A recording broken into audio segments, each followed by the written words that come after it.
Before we begin, please be advised that viewer discretion is strongly recommended. None of the content presented here has been exaggerated or taken out of context.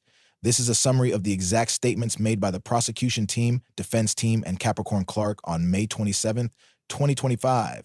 Some words have been censored to comply with YouTube's guidelines. What you're about to hear is a voiced-over reading of the Capricorn Clark testimony from the Sean Diddy Combs trial. Source: courtroom reporter at IntercityPress on X.com. All parties are presumed innocent until proven guilty. Listen at your own discretion. In a world where power and danger interlace, one name echoes in the shadows: Capricorn Clark. Many have heard rumors, whispered secrets that hint at a labyrinthine journey through the music industry's most cutthroat corridors. What if everything you thought you knew about the underbelly of celebrity and high-stakes business were only part of a far deeper, dangerous narrative? Today, we peel back every layer of an almost unbelievable story, a tale of ambition, betrayal, and relentless survival. Born in San Francisco and raised amid the restless energy of Los Angeles, Capricorn Clark's beginnings were anything but ordinary. His early years were marked by a restless quest to carve out a place for himself in a city that never sleeps. While many were dazzled by LA's glitz, he was drawn instead to its raw undercurrents, the promise of power, the thrill of defining convention, and a taste of the gritty music scene. It wasn't long before he found himself stepping into the world of hip-hop, working for giants like Def Jam and even the notorious Death Row records of the late 90s. At Death Row, where gangster rap wasn't just music but a lifestyle, Capricorn learned fast that every alliance came with a risk and every friendship had a hidden agenda. He was thrust into a reality where ambition collided with danger, setting the stage for a life that would blur the lines between loyalty and betrayal. In this high-stakes environment, relationships were rarely what they seemed. Capricorn's connection to a shadowy figure known simply as Mr. Knight is one of those details that adds another twist to his story. Contrary to what one might assume, Mr. Knight wasn't a blood relation or a mentor. He was, in fact, the father of his friend's child. This unexpected family entanglement had far-reaching consequences, binding Capricorn to a network of individuals who move through the music business like chess pieces. This was where personal and professional lives meshed in complex ways, where one wrong move could send shockwaves far beyond a single relationship. And as if that weren't enough, it was around this time that the winds of fate blew a powerful figure directly into his orbit. The next turning point in Capricorn's saga was his entry into the empire of Sean Combs. Known widely as Puff Daddy or simply Combs, this mogul was a titan in the music business and a man who was never short on secrets. Capricorn began as a personal assistant in 2002 when he moved to New York City, recommended by a headhunter who saw potential beyond the ordinary. Despite the strictly professional pretense of their early interactions, marked by long days shadowing Combs from the moment he woke up until he retired for the night, there was an unspoken understanding that working for such a force of nature was both a privilege and a peril. In a world where every day could bring a new crisis, Capricorn's duties morphed over time. Thanks from managing the day-to-day chaos to eventually rising to the position of global brand director, he came to shoulder responsibilities that demanded discretion, grit, and a deep understanding of the delicate balance between commerce and controversy. Yet the glamorous veneer of Combs' world began to fade, revealing an underbelly where secrets festered and intimidation was the norm.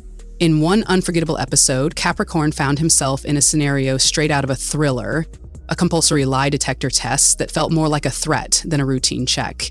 On that fateful day, he was taken to an old building where dim corridors and locked rooms became the stage for a confrontation with a burly, chain-smoking figure. This heavy-set man, whose presence loomed like an unyielding force, informed him in the coldest of terms that failure on this test might well result in being thrown in the East River.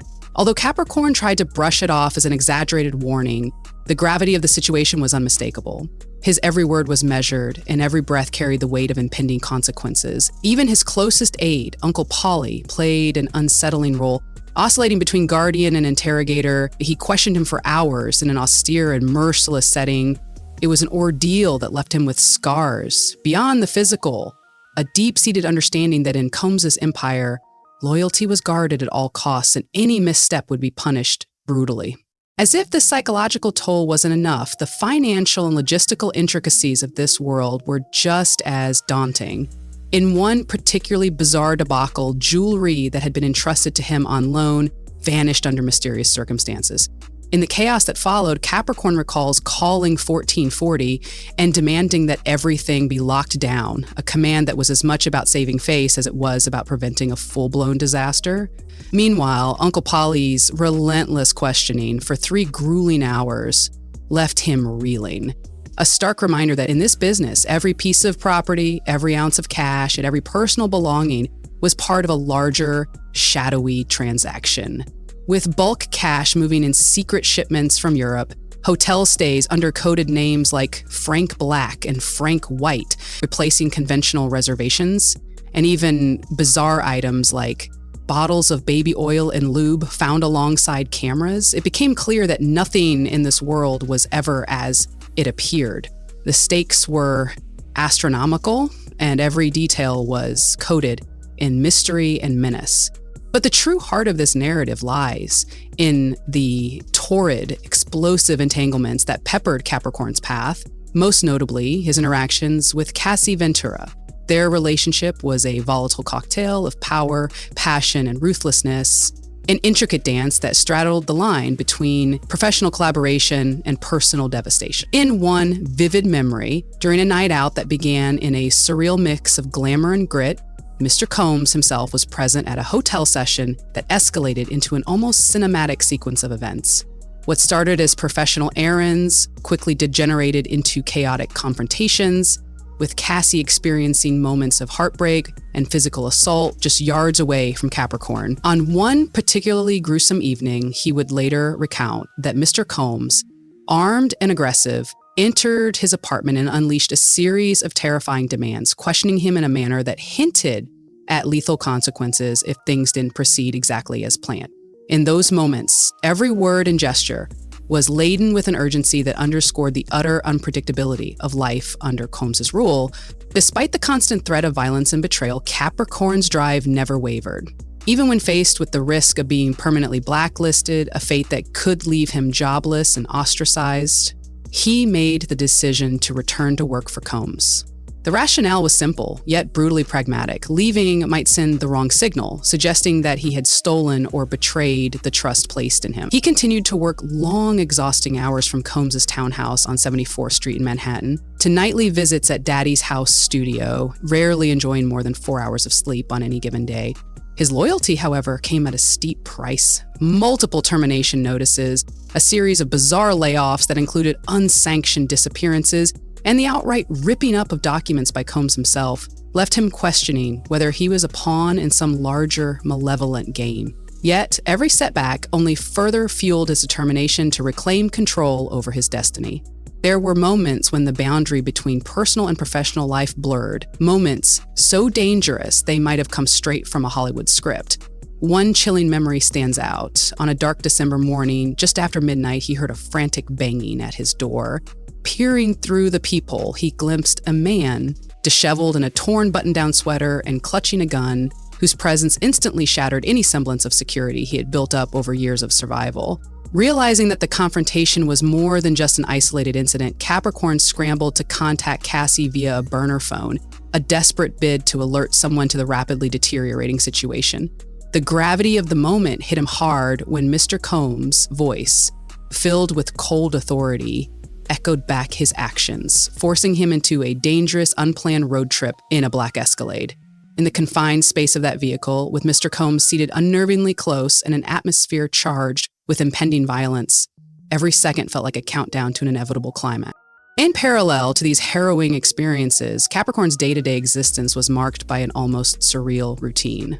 Within the gilded confines of this erratic empire, he found himself managing hotel stays and lavish parties, each meticulously orchestrated to maintain the illusion of a flawless celebrity life. Yet beneath the surface lay pockets of raw desperation, rooms cleared of personal belongings, hotel corridors echoing with whispered speculations about missing jewelry, and instances when bulk cash and prescription documents would change hands in a flurry of covert meetings. Even small, everyday details carried a weight of symbolism. The moment he'd sweep over a room after a hotel stay, searching for traces of damage or signs of intrusion, became emblematic of a larger struggle, a search for control in an environment rife with uncertainty and unpredictability. As the narrative deepened, so too did the personal betrayals. Capricorn's relationship with Cassie evolved over time, marked by both fleeting tenderness and unspeakable brutality. There were nights when Cassie, once known for her charm and ethereal beauty, descended into fits of despair and anger, sometimes culminating in moments where Mr. Combs himself would intervene, his methods as shocking as they were relentless. And on one particular night, following a heated exchange in a dimly lit room, Mr. Combs was seen kicking Cassie in a manner that sent shockwaves through everyone present.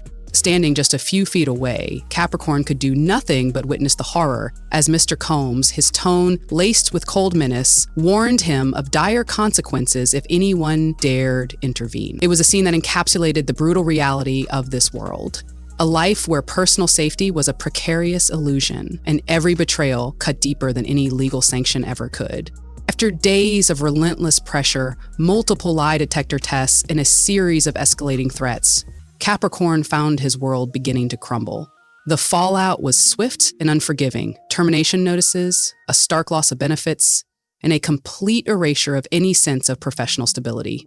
Yet for all that he endured, there was a strange resilience, an urge to get back in the game.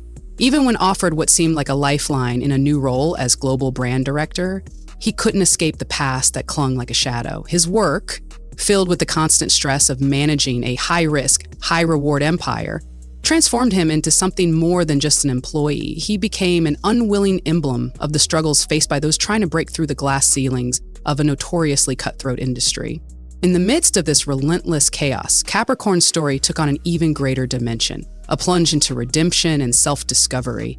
Determined to reclaim his identity not just as a cog in a powerful machine, but as a man with dreams and the right to live free of fear, he began to question the very forces that had once propelled him to success. Every day was a battle between the lure of power and the need for personal freedom. Every new task a reminder of the dangerous web he had become entangled in. As he navigated these treacherous waters, he found himself increasingly isolated.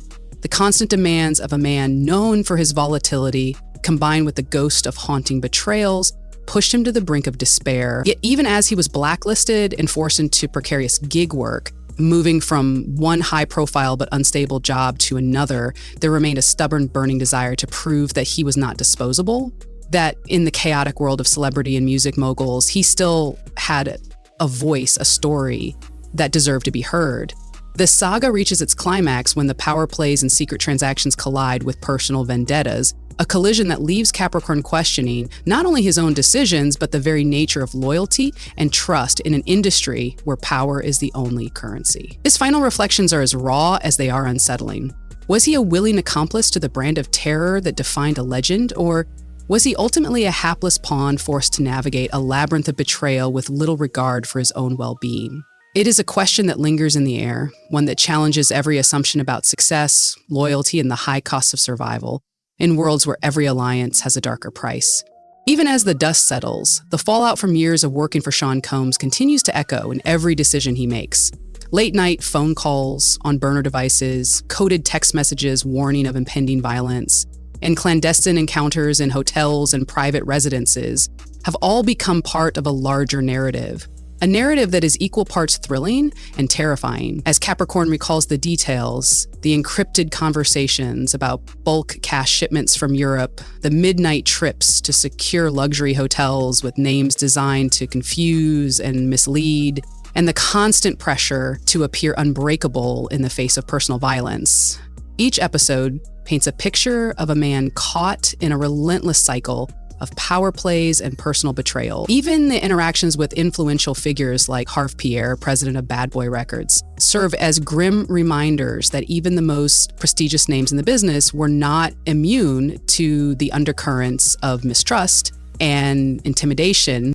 Every segment of this tumultuous journey, from the early days at Def Jam and Death Row, through the rise as a trusted aide and eventual key player in Combs' empire, to the bitter end, punctuated by fights, threats, and shattered alliances, carries a message that resonates far beyond the confines of celebrity gossip. It is a story of survival against overwhelming odds, a testimony to how the lure of power can entrap even the most determined individual, and a stark reminder that behind every glittering success is often a tale of pain, betrayal, and the constant balancing act between ambition and integrity. Looking back on these events, Capricorn admits that there were moments when he felt utterly betrayed, not only by those around him, but by a system that valued ruthlessness over relationships. His complex rapport with Cassie Ventura, for instance, was emblematic of a life lived in extremes, a constant battle between devotion and the need to preserve one's dignity. When he wrote an emotional message to Combs on February 28, 2005, one that was as much a plea for forgiveness as it was a confession of guilt, he hinted at the deep internal conflicts that had defined his journey. It was a moment when the facade of unwavering loyalty crumbled, revealing instead raw emotion, regret, and the unmistakable cry of someone desperate to be recognized as more than just a disposable asset. By the time the dust slowly settled on this tumultuous chapter, Capricorn was left to reflect on whether his sacrifices in the name of ambition had ultimately been worth it. After all, the glittering world of high-end branding, celebrity hotel stays, and meticulously managed public images masked an unforgiving reality, one where every triumph came with a hidden cost, and every personal victory was tempered by harrowing losses. His story now stands as a cautionary tale for an entire generation enthralled by the glamour and promise of the music industry, yet unaware of the relentless pressures that come with the pursuit of success. So as we close this chapter on Capricorn Clark's incredible journey, from the early days of hustling on the gritty streets of LA to the dazzling yet perilous heights of Sean Combs' empire, we are left with more questions than answers. Was Capricorn a mastermind, leveraging every tool at his disposal? Or was he simply another disposable piece in a grand, ruthless game of power? How do we reconcile the allure of fame and fortune with the often brutal realities that lie just beneath the surface? In a world where loyalty can be as dangerous as any weapon and betrayal can come from the unlikeliest of sources, the story of Capricorn Clark remains a riveting enigma, a tale that challenges us to look beyond the surface and ask the hard questions.